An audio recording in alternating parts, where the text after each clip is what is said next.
मुख्यमंत्री द्वारा नुआ विधानसभा सौध निर्माण पर भित्ति स्थापन पर मुंड टेकिछि डिलिमिटेशन बा विधानसभा क्षेत्र पुनर्गठनर चर्चा।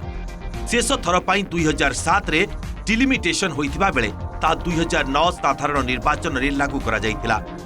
किछि विधानसभा क्षेत्र को भांगी पुनर्गठन करा जायतिबा बेले मोट आसन संख्या किंतु सेही 147 रे अपरिवर्तित रहितिला।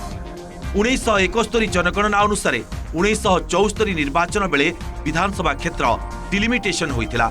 1974 रे विधानसभा आसन 140 रु बढ़ी 147 रे पहुंचीतिला। शेष थर पर 2007-8 रे पुनर्गठन होइतिले भी आसन संख्या किंतु 147 रहितिला। 1971 जनगणना बेले ओडिशा जनसंख्या 2,19 लाख थिबा बेले एबे ताहा 4.5 कोटी रु अधिक हेलानी। तेही तुलना रे देखिले एथर डिलिमिटेशन रे 50 रु अधिक आसन बढ़िबा संभावना रहिछि। संख्या बढ़िले राज्यर अनेक विधानसभा क्षेत्र को भांगी पुनर्गठन कराजिबा एक प्रकार निश्चित।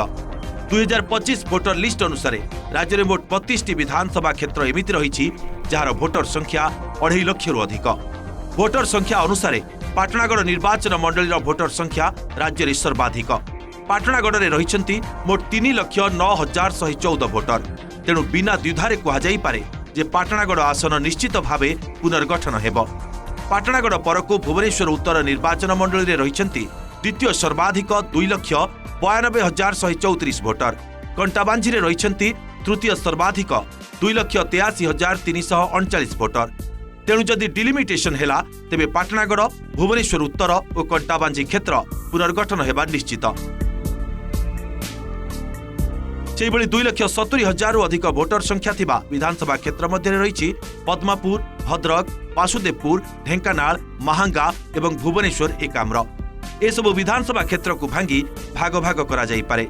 2.5 लाख रु अधिक भोटर थिबा आसन मध्य रही राजगांगपुर, देवगढ़, जलेश्वर, सिमुलिया, धामनगर, चांदबाली, हिंदोल, सोनपुर, टिटिलागढ़, खड़ियाल, धर्मगढ़, बड़म्बा, बारबाटी कटक, नियाली, सालेपुर, तीर्तोल, पालिकुदा एरसमा, जटणी, खोर्धा, बोलसरा, मोहना, रायगड़ा एवं मालकानगिरी। डिलिमिटेशन हेले एसबु विधानसभा क्षेत्र को भाग भाग करा जाई छोट करा जाई पारे। तेणु डिलिमिटेशन हेले ओडिशा विधानसभा मोट आसन संख्या 200 टपी जिबा विचित्र नुहे। तेबे 147 रु बढ़ी केते हेबो डिलिमिटेशन परे ही स्पष्ट होई पारिबो। Bureau report, OTV.